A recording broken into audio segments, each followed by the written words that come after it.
Hola, ¿qué tal amigos? Otra vez nos encontramos para nuestro tiempo de diálogo, recorriendo las páginas de la Biblia y estudiando en esta oportunidad estos temas que hemos titulado Mujeres en la Biblia. Hoy quiero hablar acerca de algo que es un debate abierto dentro del cristianismo, tanto en el cristianismo católico como puede ser el ortodoxo, el protestante. Existe un debate acerca de la mujer en el ministerio.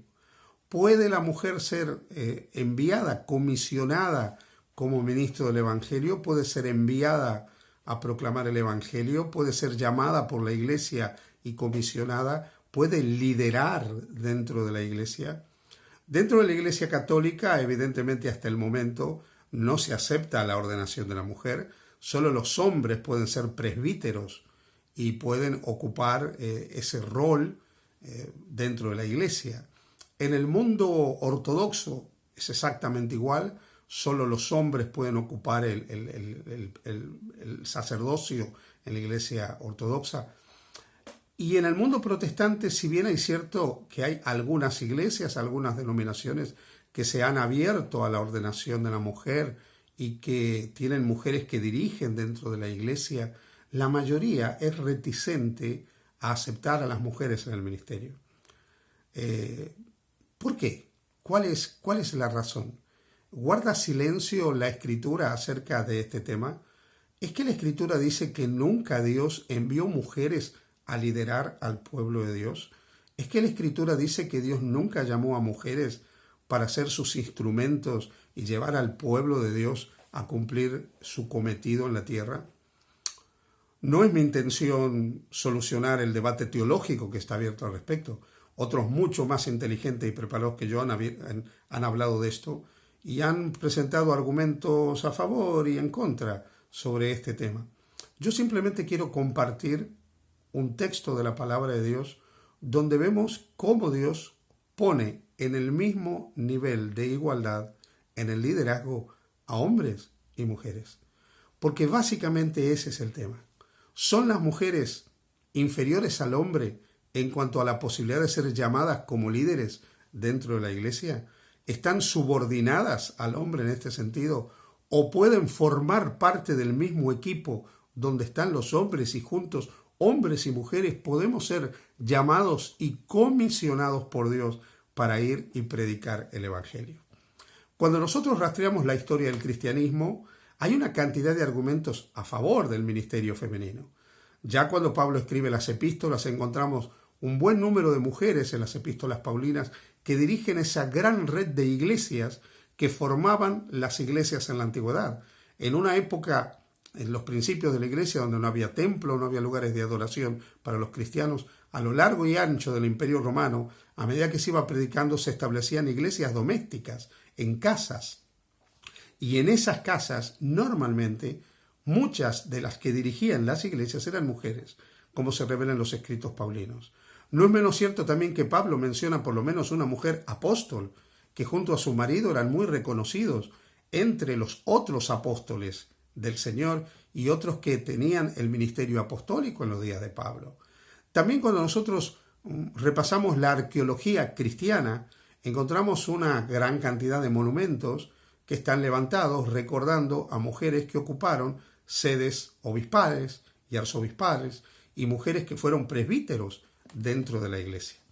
Hay una cantidad de documentos también de historia de la iglesia que atestiguan el ministerio femenino, como también la prohibición del mismo hacia el siglo XII de la era cristiana, cuando definitivamente las mujeres solo pueden llegar a ser como mucho abadesas o dedicarse a la vida monástica, pero no ocupar el presbiterio nunca más, por lo menos dentro del cristianismo. Cuando se produce la reforma del siglo XVI, la mayoría de las iglesias continuaron con esto y no se produjo la ordenación de la mujer.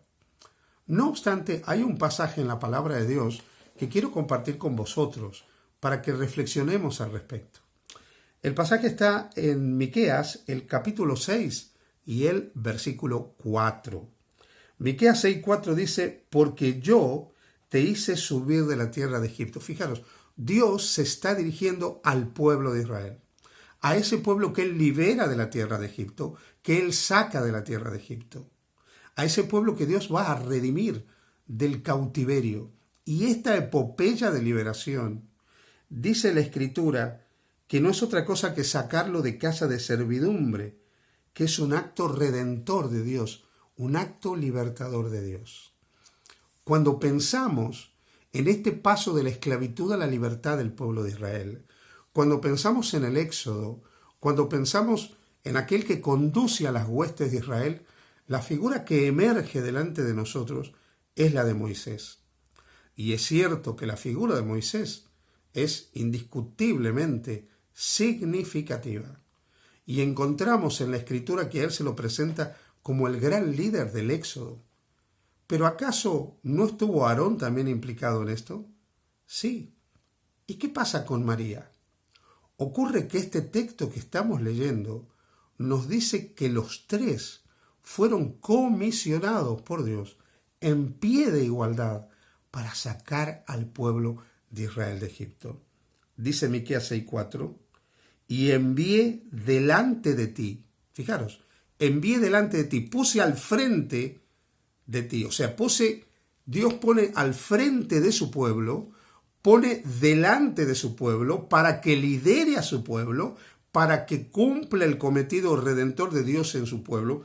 Puse delante de ti a Moisés, a Aarón y a María. Aquí están los tres en el mismo nivel.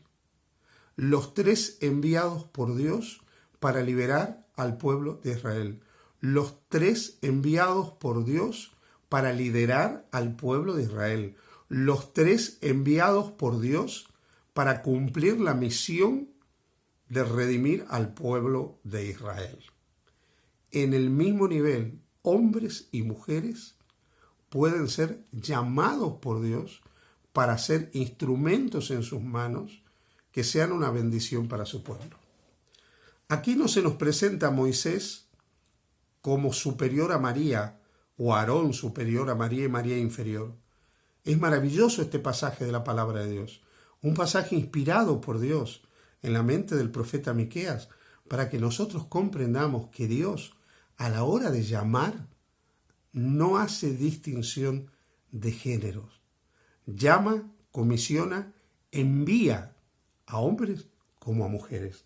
En este caso, María, que era hermana de Aarón y de Moisés.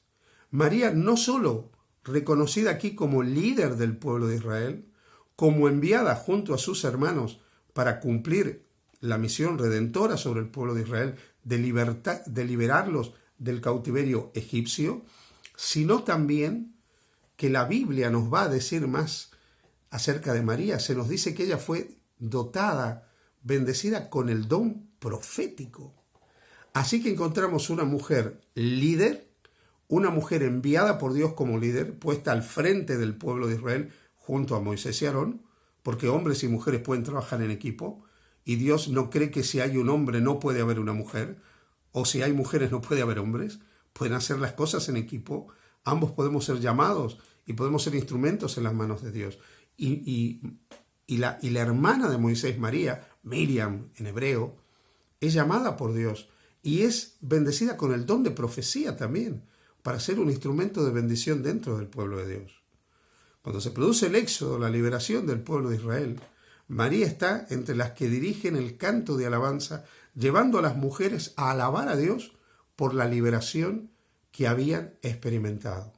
María era una líder femenina. María era una mujer enviada por Dios a dirigir dentro del pueblo de Israel. María fue una mujer llamada al ministerio. María fue una mujer que incluso fue llamada a cumplir un ministerio profético, además del ministerio de liderazgo.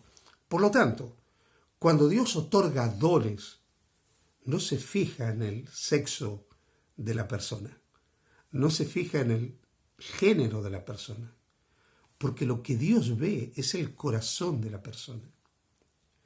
Y Dios vio el corazón de Miriam, de María, como vio el corazón a lo largo de los siglos de muchas mujeres que estuvieron dispuestas a responder al llamado de Dios. Ojalá tuviéramos más mujeres en el ministerio. seguramente sería una bendición para el cristianismo. Que Dios te bendiga. Feliz día junto a Jesús.